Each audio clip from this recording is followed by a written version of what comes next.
na si Digong ay umiiyak na, OMG, talaga naman 'no, kawawa. Idi-discuss natin ngayon ang nangyari ngang, pagbasura ng interim release ni Digong 'no. So, pinag-iisipan ko na rin 'yan na bakit ka ako ah, papayagan itong ilabas. Samantalang ito po ay matinding, magsinungaling 'no, matindi. Magaling siya magsinungaling at, bihasa na sa kalokohan 'no. Basahin natin ngayon sa PhilStar, ayan. Dito ko naman 'to nakuha. Tingnan natin kung ano yung sinasabi nila, kung bakit nga ba hindi nila, pinayagang makalabas ang, dating presidenteng Digong Duterte 'no. ICC prosecutors kinontra interim release ni Duterte, 'yan o. 'Yan. So, babasahin natin ha, at ire-reaksiyona natin 'to. Talagang hindi nila pinayagan si Duterte na makalabas. Oo nga naman 'no. So, ayon dito sa PhilStar ay kinontra ng Office of Prosecutor sa International Criminal Court ang hiling ni dating Pangulong Rodrigo Duterte para sa pansamantalang paglaya. Sa tugon nito sa ICC na inihain nitong Hunyo 23 'no. So, Hunyo 23 inihain ito ng, mga ano ni Digong. Binanggit ng prosecution ang mga dahilan kung bakit tinanggihan ang apela ni Duterte para sa interim release. Alright? So, eto na. Ito na ang mga, dahilan. So, ayon sa prosecution, ang patuloy na pagkakulong ni Duterte ay kinakailangan. Okay? So, kailangan daw patuloy ang pagkakulong ni Duterte ay kailangan talaga upang matiyak ang kanyang pagharap sa paglilitis 'no. Kailangan daw talaga itong makulong, kailangan talagang kupkupin nila ito para sure na sure sila na makaka-attend ito sa paglilitis 'no. Talagang sigurista rin yung, ICC. Kailangan talagang, nandodoon sa piling nila si Duterte 'no. Kailangan daw talaga sa paglilitis kasi nga naman 'pag hindi nila kinupkup ito, baka kung ano-ano ang idahilan nito ni Duterte once na paglilitis ay nandiyan na 'no. Kaya hindi nila pinalabas ito dahil baka magdahilan lang ito, "Ay masakit yung ano ko, masakit yung aking ano likod." 'No, hindi ako makalakad, hindi ako makaka-attend sa paglilitis, ayaw na ayaw yung kailangan talaga malitis siya. Kailangan talaga malaman na kung talagang totoo at talagang, aaksiyunan kung ano yung hatol na dapat ibigay sa kanya, alright? Kaya 'yan, kailangan daw nakakulong lang raw talaga si Duterte kaya hindi nila, pinayagan yung interim release 'no. So ito yung una. So ito, binanggit din na hindi tinatanggap ni Duterte ang legitimacy. So it means na legal proceedings laban sa kanya kaya kinakailangan na patuloy itong makulong.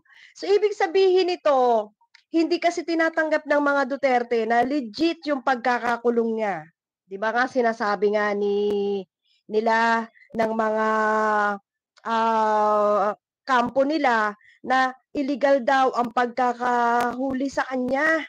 No, ganyan ang sinasabi ni Duterte or ng, mga Duterte clan or mga kampo ng Duterte. Ano raw, kinidnap daw, ano pa ba, pinagbibintangan si PBBM, 'di ba? Yun 'no, binanggit nga na hindi tinatanggap ni Duterte yung legitimacy ng, proceedings na yun nung nangyari na yun na paghuhuli sa kanya. Kaya yan, kailangan makulong talaga si Duterte, 'no? So, ano na 'yan, yaan ang tiningnan din ng, ICC 'no. Anya pa, ang posisyon ni Duterte sa politika at mga kontak nito sa international at mapagkukunan ng pondo ay maaaring magbibigay daan sa kanyang pagtakas, 'no? Oh, tama. 'Pag pinalaya nga raw si Duterte ay, may chance ito dahil marami itong, connection internationally at, politically ay marami itong, connection, 'no? Maaari itong makatakas dahil sa lakas or sa tindi ng ano nito, ng, connection, 'no? So, yoon ang tinitingnan din ng, ICC, yung kanyang, international, na mapagkukunan din ng pondo. Halimbawa, yung mga inilagay niya, binabanggit nga rito yung China, eh. I think China yung pinapatungkulan nito, eh, 'no? So, internationally na may mapagkukunan daw siya ng pondo, kaya eto yung, makakapagbigay daan sa kanyang pagtakas, 'no? Gano'n talaga, matalino ang ICC, talagang nakikita nila 'to, 'no? At, sabi pa dito, naniniwala rin ang, prosecution na ang patuloy na pagkulong kay Duterte ay kailangan upang matiyak na hindi niya hahadlangan or ilalagay sa panganib ang, imbestigasyon o mga paglilitis sa korte. Ayan, hindi niya hahadlangan, oo. Kasi etong mga 'to 'no, mabilis lang talaga 'tong, maghadlang or magaling silang gumawa ng paraan para hadlangan. Si Sara nga lang, eh, yung impeachment, 'di ba? Kung ano-ano ngayon ang ginagawa. So eto pa, pagka nakalabas 'to kung ano-anong gagawin nitong, paghahadlang 'no, barricade para lang hindi matuloy ang trial ng ICC or ang paglilitis ng ICC, 'no? Naniniwala nga rin daw ang prosecution na ang patuloy na pagkakulong, kay Duterte ay kailangan upang matiyak na hindi niya hahadlangan or ilalagay sa panganib ang imbestigasyon, o mga paglilitis sa korte, 'no? So 'yun ang, ano statement ng ICC, 'no? So, binanggit din na si Duterte ay may kakayahang makialam at takutin ang mga saksi kung, palalayain. Yes, correct na correct.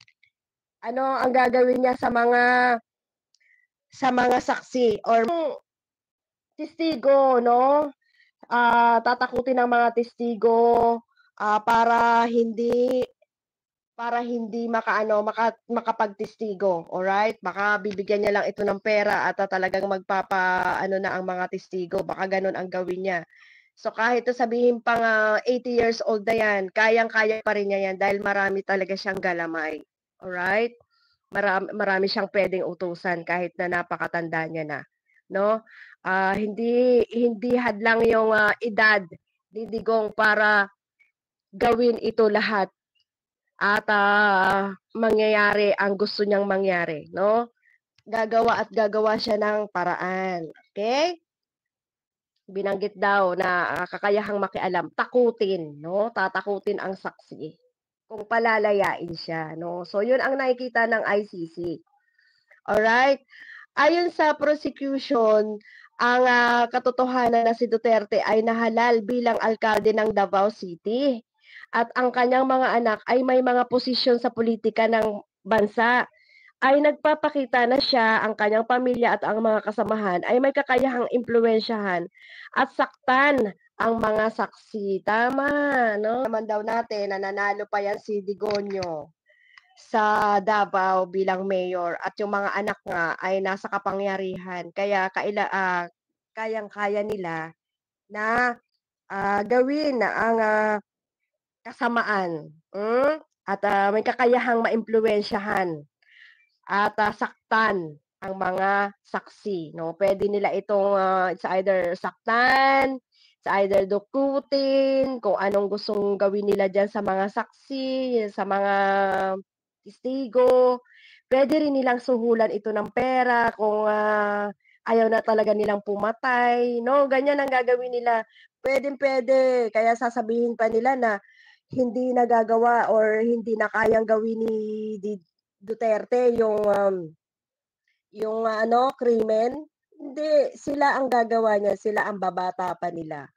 Hindi na siya makaka-penetrate pero siyempre yung mga anak niya, yung mga kamag-anak niya at siyempre yung mga opisyales niya, 'di ba?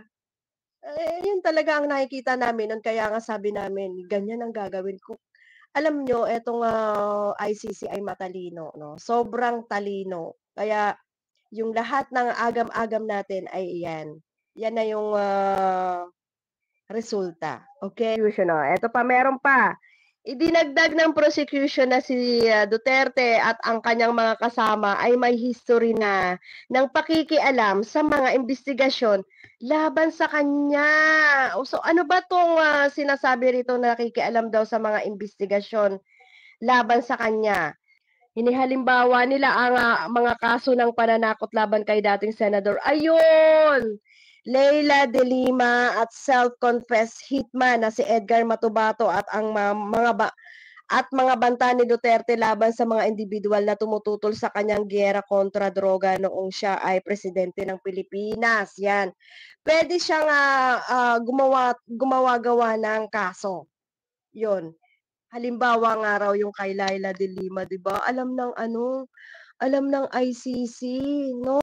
So yun 'no, sinasabi nga ni Duterte yun, si Matobaton binigyan nila ng kaso, si de Lima binigyan din ng kaso. Yun ang, nangyari 'di ba halos 7 years 'no na nakulong si de Lima at, dahil nga yun sa gawa-gawang, kaso ni Duterte 'no. So kawawa talaga si de Lima dito. Yun ang nangyari dun. Kaya yun ang sinasabi ng ICC na, ah, okey na, idinagdag ng prosecution na si Duterte at ang kanyang mga kasama ay may history ng pakikialam sa mga imbestigasyon laban sa kanya, 'yan. Yung mga ano kasi, yung mga, anong tawag dito, nag-a-against doon sa war on drugs ni Duterte ay, talagang ginawan niya ng kaso, alright?